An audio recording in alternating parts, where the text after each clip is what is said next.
कृपा हुई है, तब हमें राधा नाम जपने का अवसर देकर श्रीधाम वृंदावन का आश्रय या अखंड वास प्राप्त हुआ है। अब हमारा सारा का सारा प्रयत्न, जितनी भी हम में प्रभु ने पुरुषार्थ की शक्ति दी है, उसे अब हम अनर्थ में न जाने दें। अनर्थ अर्थात धर्म विरुद्ध आचरण में न जाने दें। जहाँ तक हो सके हम प्रयास करें कि शास्त्र सम्मत गुरु आज्ञा के अनुसार हमारा जीवन व्यतीत हो। आगे प्रियालाल खुद संभाल लेंगे। उनकी कृपा के बिना हमारी सामर्थ्य नहीं है कि हम अपनी इंद्रियों को, अपने मन को सदा सदा के लिए एक रस भाव से स्थापित कर सकें। प्रयास हमारा और कृपा लाडली लाल की। वो चित्त चोर हैं, चंचल चित्त आकर्षणी हैं। वो हमारे अंतःकरण पर स्वयं प्रेम का प्रकाश कर देंगे। प्रेम का प्रकाश होते ही मन, बुद्धि, चित्त, अहंकार ये सब ऐसे प्रेम रस में डूबते हैं जैसे कमजोर चींटा गुड़ में फंस जाए, गीले गुड़ में, फिर निकल नहीं सकता, उसकी सामर्थ्य नहीं है। ऐसे ही मन, बुद्धि, चित्त, अहंकार ये चारों करण प्रियालाल के ऐसे प्रेम में फंस जाते हैं, फिर गति ही नहीं होती इनकी। मन अमना हो जाता है, संपूर्ण अंतःकरण केवल प्रियालाल में हो जाता है। यह हमारी साधना से नहीं, उनकी करुणा कटाक्ष से होगा। पर उनकी करुणा कटाक्ष उसी पर प्रकाशित होती है जो सारा प्रयत्न प्रियालाल के भजन में, प्रियालाल के अनुसार चलने में, प्रियालाल के अनुसार अर्थात प्रतिकूलस्य वर्जनम, प्रतिकूल आचरण हमसे ना बनने पावे, प्रयास हमारा, सफलता लाडली लाल की कृपा से। विषयों का इतना प्रबल आकर्षण होता है कि जो मंद बुद्धि हैं या मूढ़ बुद्धि हैं, उनकी तो कोई बात ही नहीं है। जो शास्त्र ज्ञान संपन्न है, बलात् विषय इंद्रियों को आकर्षित कर लेते, उनके भी समझदार जो हैं, ज्ञानी जन जो हैं, आत्मबोध संपन्न अलग बात हो गई, शास्त्र ज्ञान अलग बात है।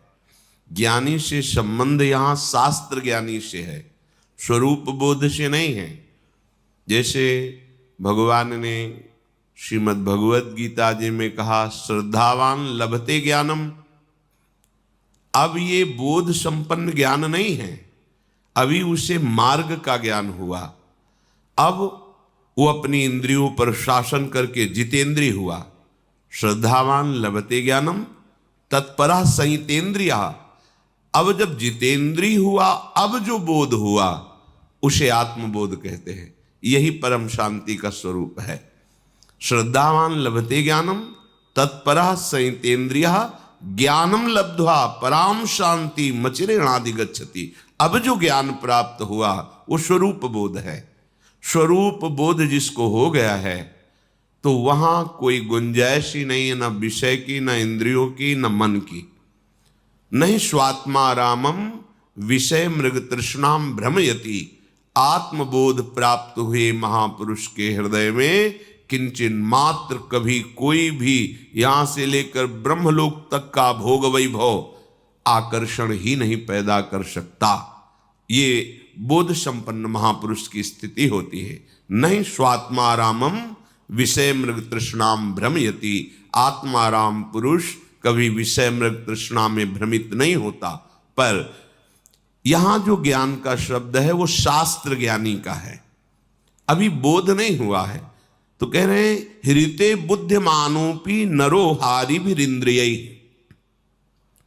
जो शास्त्र सिद्धांत को जानते हैं, जिन्हें शास्त्रों का ज्ञान है, उनकी भी इंद्रियों को विषय खींच लेते हैं। इतने बलवान विषय हैं। जहां इंद्रियां विषयों की तरफ आकर्षित हुई तो इंद्रियां इतनी बलवान हो जाती है कि वो मन को खींच लेती है, और जहां मन इंद्रियों के साथ भोग में विचरण करता है वहां बुद्धि भ्रष्ट हो जाती है। भ्रष्ट माने अपने सतमार्ग से गिर जाती है। इसलिए विचार शक्ति को प्रबल रखो। ऋषिजन महाराज युधिष्ठिर को समझा रहे हैं, विचार शक्ति को प्रबल रखो। ये विचार विवेक से होता है और विवेक साधु संग से होता है। जिसको सत्संग के द्वारा विवेक प्राप्त हो गया वो विचार करता है कि जिन भोगों के लिए हम लालायित हो रहे हैं उन भोगों को कोई बहुतायत में भोग रहा है, पर वो भी अशांत है, उसकी भी और भोग भोगने की तृष्णा है। इसका तात्पर्य सुख नहीं है। अगर सुख होता तो हृदय कृतकृत्यता का अनुभव करता कि जिस भोग को हमने चाहा उसे भोगा, तो अब कछु नाथ न चाही मोरे। अब नहीं, भोग लिया, देख लिया, बड़ा सुख है, लेकिन आज तक कभी किसी को ऐसा अनुभव नहीं हुआ। बस बार बार भोगने की इच्छा, नवीन भोग भोगने की इच्छा, ये विचार लुप्त हो गया। यहां कहते हैं विमूढ़ संज्ञो, मूढ़ता उसके हृदय में जागृत हो जाती। जो शास्त्र ज्ञानी, साधारण पुरुषों की बात नहीं कह रहे, ज्ञानी नाम अपि चेतांश देवी भगवती ही सा बलादा कृष्ण मोहाय महामाया प्रेक्षति। इसी की टीका गोस्वामी श्री तुलसीदास जी कहते हैं, जो ज्ञानिन कर चित अपहरई बरियाई विमोह बस करे। विमोह माने मूढ़ता। विमूढ़ संज्ञो दुष्टास्वई रुद्भ्रांतैरिव सारथी। वो ऐसी दुष्ट इंद्रियां हो जाती हैं कि जैसे कोई ड्राइवर नशे में हो जाए और मार्ग भूल जाए तो चला जा रहा है, कहाँ मुठभेड़ हो जाए, कहाँ गड्ढे में गिरा दे, ऐसी बुद्धि मंद हो जाती है, भ्रष्ट हो जाती है। अब उसको यही लगने लगता है कि ये तो कहने वाली बात है कि भजन में सुख है, आराधना में सुख है, सुख तो भोगों में ही है, ऐसी विमूढ़ता छा जाती है। इसलिए जो ज्ञानी पुरुष जनेन्द्री और रसेंद्री के भोगों में लगे हुए हैं, बहुत ध्यान देने योग्य बात कह रहे हैं। शिष्णोदर कृते प्राज्ञ करोति विगशम बहु मोह राग वशाक्रांत इंद्रियार्थ वशानुगाह। जिनका केवल एक ही लक्ष्य है, अच्छा अच्छा भोजन मिले और काम भोग करने की लालसा प्रबल करके उसी का चिंतन, उसी को भोगने में सुख का अनुभव, वो अज्ञानी पुरुष है। वो परमार्थ में नहीं है, वो रागी पुरुष है।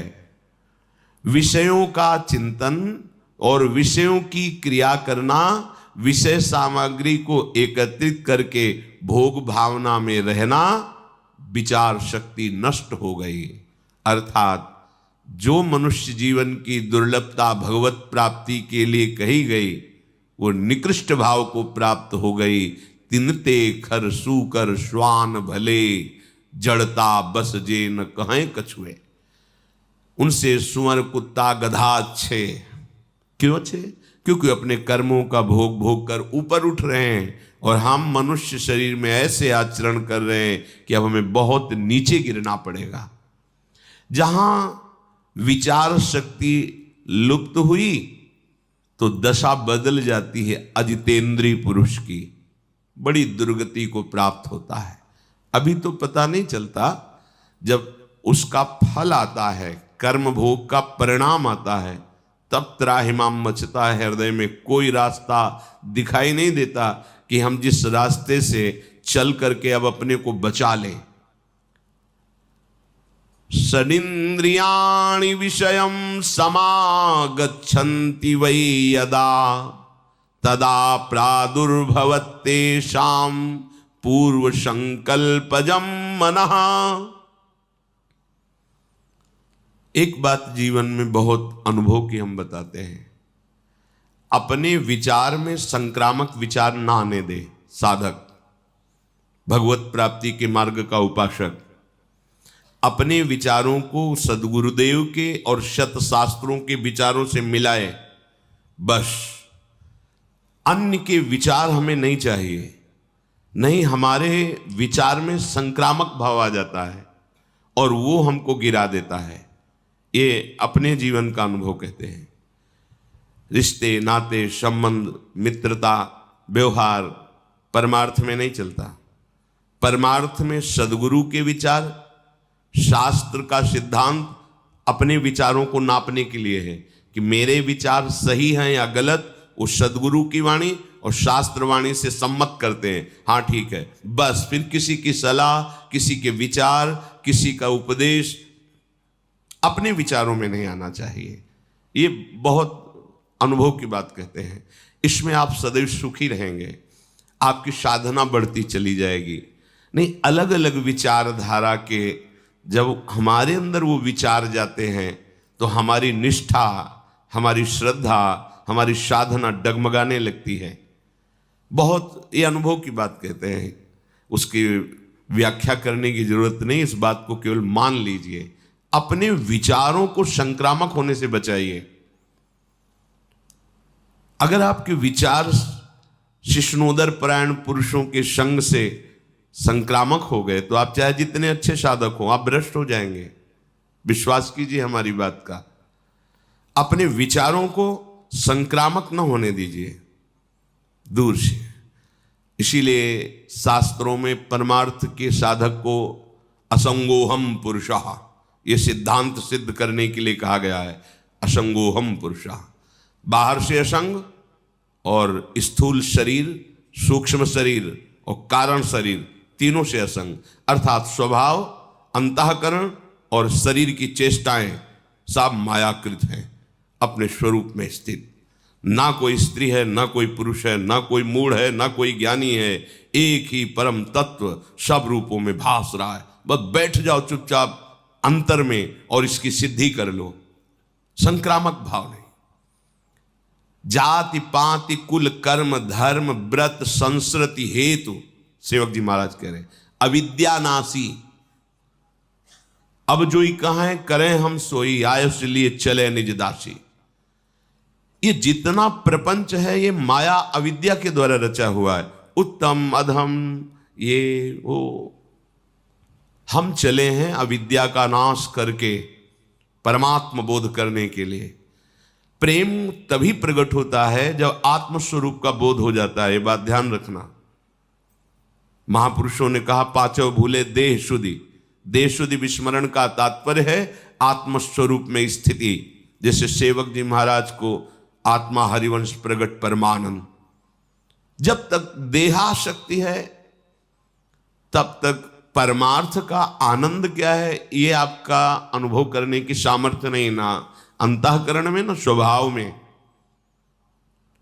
शुद्ध परमार्थ का जो स्वरूप है वो ये सब से अपना संबंध ना रखना है। इसी से खाते पीते उठते बैठते चलते फिरते सब चेष्टाएं दिखाई दे रही, लेकिन वो कुछ नहीं कर रहा। इससे कोई संबंध, वो स्थिति होती है, तुम्हारी बातों से नहीं होगा। वो एक स्थिति होती है। यहां जो उपदेश दिया जा रहा है उसका भाव आंतरिक ये है कि जिन्होंने केवल इंद्रियों के भोगों को ही सुख माना है, ऐसे लोगों से संभाषण, ऐसे लोगों की सलाह, ऐसे लोगों के साथ उठना बैठना आपके विचारों में संक्रामक भाव पैदा कर देगा। जो आपने दृढ़ निश्चय किया है भगवत प्राप्ति का, उसमें बाधा पहुंच जाएगी। महापुरुषों ने तो इतना कहा सर्प का संग कर लेना ठीक है, लेकिन विषयी पुरुष का नहीं। गोस्वामी तुलसीदास जी ने तो कहा बरुभल बास नरक करता था, दुष्ट संग जनि देव विधाता। नरक का बास अच्छा है लेकिन विषयी पुरुष का संग अच्छा नहीं। बहुत सूक्ष्म विषय है। नरक के बास से हमारे पाप नष्ट होते, लेकिन विषयी पुरुष के संग से पाप प्रवृत्ति बढ़ती है। सांप काटेगा तो उसके विष की औषधि भी है, या बहुत बहुत एक शरीर नष्ट होगा, लेकिन विषयों के संस्कार हजारों जन्मों तक हमें जलाते रहेंगे, जैसे अभी जला रहे हैं पीछे किए हुए विषय सेवन से। जब मन और पांचों ज्ञानेंद्रियां ये विषय भोग में प्रवृत्त हो जाती है, उस समय प्राणी के हृदय में भोगों का संकल्प दृढ़ होता है। संकल्प वासना प्रकट करती है, वासना से विचलित हो उठता है और वो बार बार भोगों में ही सुख ढूंढता है। यही समस्या है, यही बंधन है, यही माया है। बार बार इंद्रियों के साथ मन का भोगों में विचरण करना, इसी को रोकना साधना कहते हैं। मन जिस एक इंद्रिय के साथ जिस विषय का सेवन करता है, उसी में उसको उत्सुकता प्राप्त होती, उत्साह प्राप्त होता है। यही उत्साह उसकी दुर्गति का कारण होता है। सूक्ष्मता से समझना।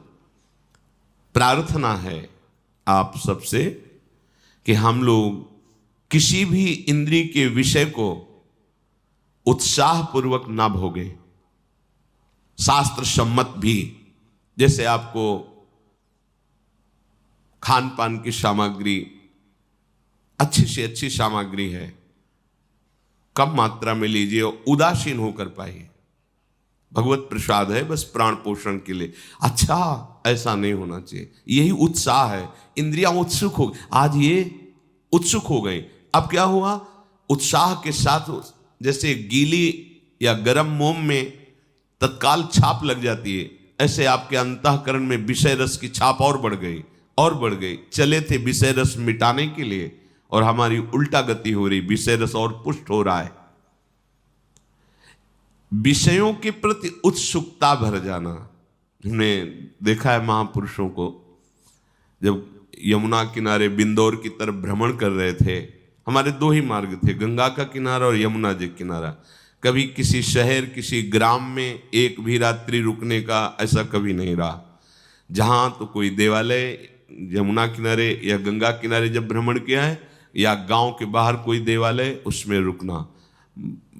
तब तक जब तक वृंदावन धाम में श्री जी ने कृपा नहीं, तब तक कभी भिक्षा नहीं मांगी। आकाश वृत्ति का ही आश्रय लिया। जो हमारे पास स्वयं आ जाएगा हम उसको पाएंगे, अन्यथा मांगने का शब्द नहीं था। क्योंकि यौवन अवस्था थी, नगर में प्रवेश होने से हमें डर लगता था, किसकी क्या भावना है, कैसा है। तो गंगा का किनारा हमारे लिए या यमुना किनारा, तो वहाँ एक परमहंस जी मिले, बड़ा दिव्य स्वरूप, कांतिमान तेजो में, एक अचला केवल नीचे, एक झोली जिसमें छांदोग्य उपनिषद, चश्मा और छड़ी, बस वही अचला ऐसे मच्छरों से बचाने के लिए ओढ़ लेते। 2 लंगोटी, एक अचला, एक छड़ी, एक चश्मा, छांदोग्य उपनिषद। ऐसा वैराग्य की देख के एकदम चित्त आकर्षित हो गया। और ब्रह्मबोध संपन्न महापुरुष। तो जैसे भंडारा हो रहा है, प्रयाग में कुछ दिन रुके थे उनके साथ, भंडारा हो तो खबर रखते थे, गए नारायण, नहीं स्वामी जी हमारे यहाँ तो बैठ के पवाया जाता है, तो नारायण अगर आपको देना है तो दे दीजिए, हम बैठेंगे तो नहीं। तो उनका ऐसा प्रभाव था कि सामने वाला फिर कुछ बोल नहीं सकता था। वो सब सामान, हाँ क्या है, अच्छा 2 पूड़ी डाल दीजिए, सब्जी डाल दीजिए, खीर इसी में डाल दीजिए, उसी खप्पर में सब डाल दिया जितना आवश्यक है, गए बैठ। यही स्वभाव, वस्तु का स्वाद नहीं, प्राण पोषण के लिए अन्न पा रहे हैं और प्राणों को आहुति देनी है प्रभु के चिंतन में। एक एक श्वास की आहुति बहुत बड़ी यज्ञ है। एक एक श्वास में हम अपने आराध्य देव का चिंतन कर रहे हैं, तो ये प्राणवायु का हवन हो रहा है पर ब्रह्म परमात्मा तत्व में। ये जो इंद्रियों के स्वाद में अपने लोग उछल जाते हैं, उत्साहित हो जाते हैं, ये हम अपने परमार्थ को नष्ट करते हैं, जान नहीं पा रहे। ध्यान रखना है। हमारे प्रभु का स्वभाव, आप जैसी इच्छा करोगे भजन करते हो पूर्ण हो जाएगी। जो इच्छा करी हो मन माही, हरि प्रसाद कछ दुर्लभ नाही। तुम जो चाहोगे मिलेगा। लेकिन बाबा जी बने हैं या परमार्थ मार्ग के पथिक बने चाह मिटाने के लिए, चाह को पुष्ट करने के लिए, चाह बढ़ाने के लिए नहीं। इसमें आपको हट करना पड़ेगा। अलग अलग स्वाद लेने की चेष्टा छोड़िए। यही चेष्टा तुम्हें और इंद्रियों के भोगों में फंसा देगी। यही उत्साह तुम्हारे पतन का कारण होगा। भोग के लिए उत्साह होना ये परमार्थ विहीन अंतःकरण का लक्षण है। परमार्थिक का जो अंतःकरण है वो उत्कंठा पूर्वक भगवत चिंतन के लिए उत्साहित रहता है। अगर हमारा हृदय भोगों के लिए उत्साहित है तो तुम्हें जलन नहीं होती, तुमको क्लेश नहीं होता कि हम अपने मार्ग से विमुख उत्साह कर रहे हैं। जथा लाभ संतोष सदा काहू सो कछ न चाहूंगो।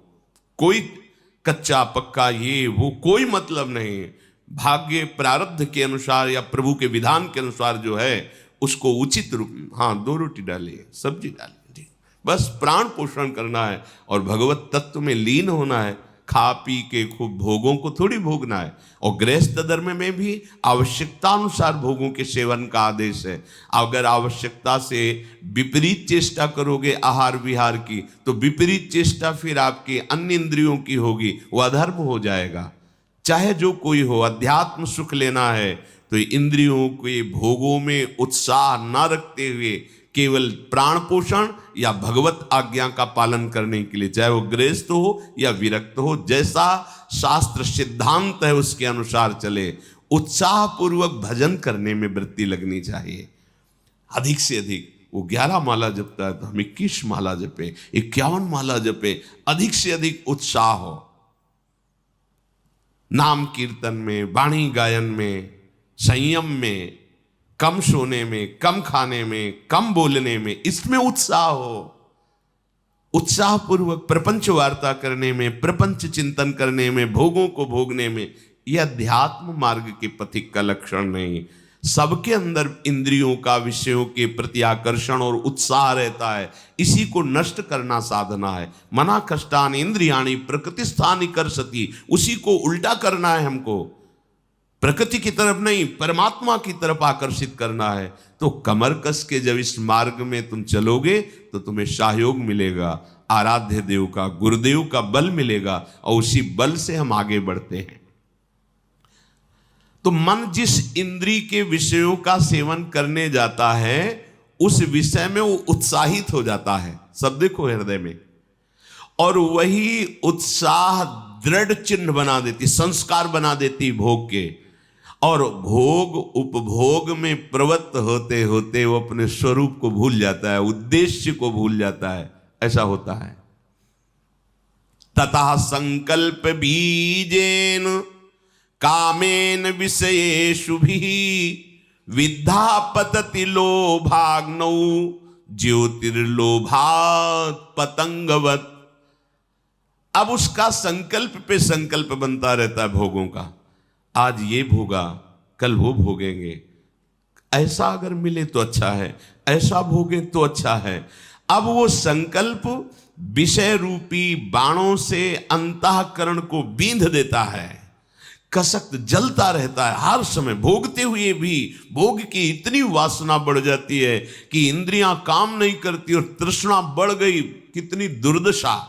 बोले वो ऐसे नष्ट हो जाता है जैसे पतंगा तेज के आलिंगन करने के लिए भस्म हो जाता है दीपक में या अग्नि की लौ में जाकर के। एवं पतति संसारे तासु तास्वि योनिषु अविद्या कर्म तृष्णाभिर भ्राम्यमाणोथ चक्रवत। अब ये चक्र चल गया। भोग भोग से संस्कार, तृष्णा, वासना, कामना, इस प्रकार ये अविद्या और भोग कर्म का तृष्णा द्वारा ऐसे चक्र की रचना हुई कि अब वो संसार में बार बार नीच योनियों में जन्म लेता रहता है और महान दुख प्राप्त करता है। ब्रह्मा से लेकर तृण पर्यंत प्राणियों में, जल में, भूमि में, आकाश में वो बार बार जन्म लेता है, पर वो परमानंद की प्राप्ति नहीं कर पाता है। ये अविवेकी पुरुष की गति है। दोनों विवेकी पुरुषों की गति क्या होती है?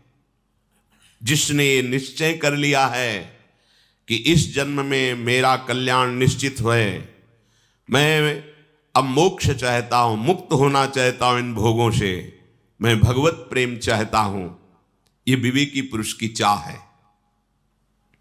वेद की आज्ञा है कि यह कर्म करो और यह कर्म ना करो। अतः जो धर्म पूर्वक गुरुजनों की आज्ञा का पालन करने के लिए, अहंकार से नहीं, अहंकार शून्य होकर कर्तव्य गुरुदेव की आज्ञा का पालन करने के लिए करता है, अनुष्ठान करता है, वो विवेकवान कहा जाता है। हम जो आचरण कर रहे हैं अपने बल से नहीं कर रहे, अपनी गुरु कृपा से कर रहे हैं। हम जो कर रहे हो हमारा संकल्प नहीं है, हमारे गुरुजनों का आदेश है कि आपको ऐसा जीवन, ऐसी दिनचर्या, उन्हीं के बल से, उन्हीं के आदेश से, तो अहंकार होगा ही नहीं, क्योंकि हम करता ही नहीं है। अगर हम करता होते तो पहले कर लेते। अब जो हमारे द्वारा हो रहा है ये हमारे ऊपर गुरु कृपा है, हमारी लाडली की कृपा है। सदैव अपने आराध्य देव का नाम जप और आराध्य देव संबंधी सदग्रंथों का अध्ययन, और अपने पास जो सुख सामग्री है वो मेरी नहीं है, वो सेवा के लिए है। और आए हुए प्रत्येक आंतरिक और बाह्य कष्ट को सहना, आंतरिक कामादि वेदना को, बाहर से गाली, निंदा, प्रतिकूलता, अपमान। कल एक उपासक प्रश्न करते समय रो दिए कि जब से मैंने भक्ति शुरू की तो कोई रिश्तेदार, कोई संबंधी, परिवार वाला हमें प्यार ही नहीं करता। वो दुख हम आपसे कह रहे हैं, क्या करें अब हम? ये तो भक्ति का फल है। आपको तो नाचना चाहिए, आनंदित होना चाहिए। आपको धीरे धीरे प्रभु अपने में ला रहे हैं, अनन्य बना रहे हैं। मायाकृत जो मोह आकर्षण है वो अपने आप छूट रहा है, ये तो कृपा हो रही। हमारे भक्ति की सिद्धि है, मेरे तो गिरधर गोपाल दूसरो न कोई। तो ये हम कर नहीं पा रहे। मेरे प्रभु देखो कैसी कृपा करे कि कोई हमें प्यार नहीं कर रहा, कोई हमें ऐसा भाव नहीं दे रहा कि मैं आपका हूं। तो कितनी कृपा है। जैसे हमारी सिद्धि है, हे श्यामा श्याम आप मेरे हैं और मैं आपका हूं, आपके सिवा मेरा कोई नहीं है, मैं किसी का नहीं हूं। ये हमारी सिद्धि है, ये हमारी भूमिका है भक्ति की चरम अवस्था की। ये तो कृपा हो रही।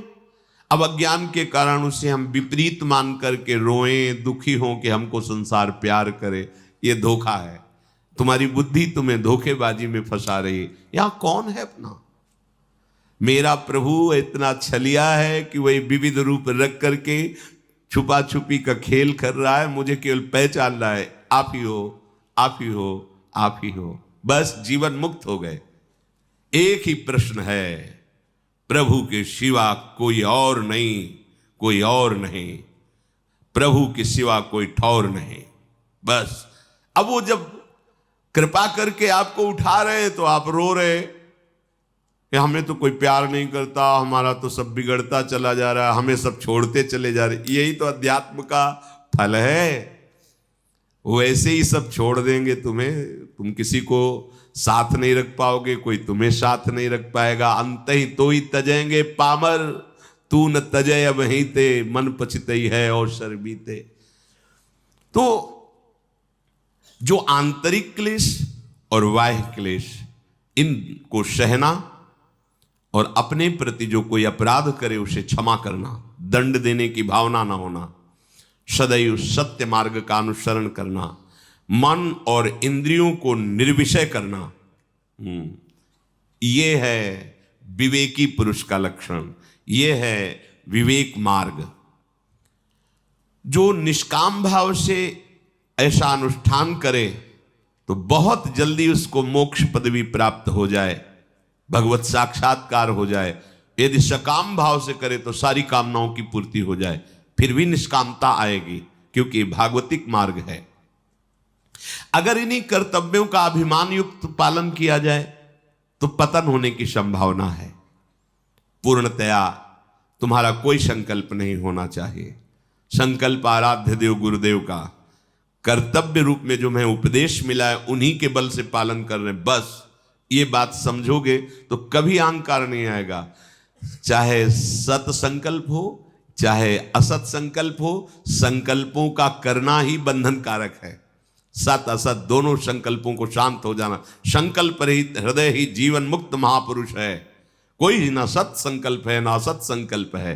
जो शत है उसका संकल्प क्या, वो तो शत है ही।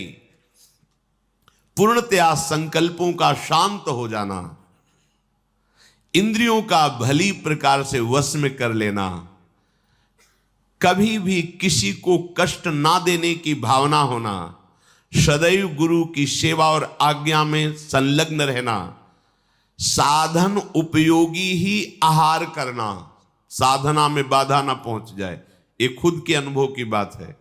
जब सात्विक भोजन दाल रोटी पाई जाती है और इतना नहीं अधिक मात्रा में कि वो हमें प्रमाद में लगा दे, तो भजन अच्छा होता है। और जब बहुत अच्छे अच्छे जो पदार्थ कहे गए वो पाए गए हैं, तो देखा गया है कि बुद्धि भजन में कम लगती है और नाना प्रकार की प्रापंचिक वृत्तियां जागृत होती हैं। एकाग्रता पूर्वक देखा अंतःकरण में कि जब जिनको अच्छे पदार्थ कहते हैं वो जब खाए जाते हैं तो बुद्धि रजोगुणात्मक होकर प्रापंचिक चिंतन में उत्साह बढ़ाती है। और जब सात्विक भोजन कम आहार किया जाता है तो भजन में निरंतर वृत्ति लगने का उत्साह बढ़ता है। इसीलिए यहां आदेश कर रहे हैं, कह रहे हैं यथा योग्य साधनोपयोगी आहार करना। कोई भी कुछ भी हो, संतोष हमने सुना है, जैसे आपको पकवान या अच्छे पदार्थ बने हुए आप कम मात्रा में लीजिए, जितना रोज लेते हैं उससे भी कम मात्रा में, तो आपके अंदर कोई विकार नहीं होगा और प्राण पोषण हो गया। मानो आप 4 रोटी दाल सब्जी पाते हैं, किसी दिन पूड़ी पकवान बने, 2 पूड़ी लीजिए, थोड़ी सब्जी ले ली, हाँ थोड़ा सा मीठा ले, बस ठीक है, पाले, शाम की फिर रोटी पाले। अब दूसरे भाव में अगर हम पहुंचे तो पहले दिन तो 4 रोटी दाल पाते हैं, लेकिन जिस दिन अच्छे अच्छे पदार्थ तो यहां तक पा लिए। अब सारी की सारी ऊर्जा शक्ति पचाने में लगी हुई है, अब कब्ज हो गई है, गैस बन रही, भजन होगा। भैया पा के करोगे क्या, मलाई तो बनाओगे। और आप तो निर्मल सच्चिदानंद स्वरूप में स्थित होने के लिए निकले, बहुत सावधान। ये बार बार हम इसलिए करें कि यही हम फंस जाते हैं, खा खा के मर गए, अमरत्व को नहीं प्राप्त हुए। अगर उचित आहार और भजन करोगे तो अविनाशी स्वरूप हो, ये तुम्हें अनुभव में हो जाएगा, मरने का भय चला जाएगा। और आपसे अनुभव की बात कहते हैं कि कम आहार अधिक भजन तो बहुत बल देखा है, अध्यात्म बल, एकदम ऊर्जा शक्ति। कभी ऐसा किसी दिन महसूस नहीं हुआ कि आज उपवास किए हैं इसलिए, ऐसा कभी नहीं हुआ। क्योंकि ब्रह्मचर्य, अध्यात्म बल, एक अद्भुत ऊर्जा शक्ति। और जब डकार लेने की भी जगह नहीं रह गई है, पड़े रहो, इधर उधर टहलो, मानसिक चिंतन खराब हो। साधनोपयोगी उचित आहार और शास्त्रों का अध्ययन विचार पूर्वक, जो शास्त्र स्वाध्याय कर रहे, और भगवत समर्पण, देह, अंतःकरण, स्वभाव, सर्वस्व भगवत समर्पण, वो कल्याण को प्राप्त होता नहीं, वो कल्याण को प्राप्त हो गया है जिसका ऐसा जीवन है। पूरे संसार को जीतना होता है साधक को। एवं कर्माणि कुर्वन्ति संसार विजिगीषवः राग द्वेष विनिर्मुक्ता ऐश्वर्यम देवता गताः। जो बुद्धिमान साधक, संसार को जीतने का मतलब क्या होता है? संसार को जीतने का मतलब आप हमसे मिले लेकिन आपका चिंतन नहीं होगा, आपका ध्यान नहीं आएगा। हजारों मिलो, व्यवहार होगा आपसे, बात करेंगे, प्रणाम नमस्कार उत्तर देंगे, लेकिन आपसे हटते ही अपने स्वरूप में स्थित। उसके लिए प्रयास नहीं है कि अब आप गए तो आपका चिंतन, आपने क्या कहा था, आप बड़े मित्र हैं, आप बड़े कुछ नहीं, बिल्कुल खत्म, हुआ ही नहीं हमारा आपका संयोग। तटस्थ भूमिका, प्रश्न उत्तर, बातचीत, व्यवहार जैसे होता है बिल्कुल वैसे ही सम्यक, लेकिन इतना सावधान कि हमारे कैमरे में तुम्हारी फोटो नहीं आएगी और तुम्हारी बात नहीं आएगी। हमारा कैमरा फुल है, खाली नहीं है। पिय मूर्ति नयनन बसे तेहि रस राय समाय, ये लक्षण सुन प्रेम के और न कछु सुहाय, और न कछु सुहाय फिरे अपने मद मातो, कुटुम देहते जाए छूट सब ही विधि नातो। नहीं तो स्वभाव है अंतःकरण का, आप देख लेना, आप जिससे मिलोगे उसकी बार बार स्मृति, उसका रूप, उसकी बात या तो द्वेषात्मक या तो रागात्मक।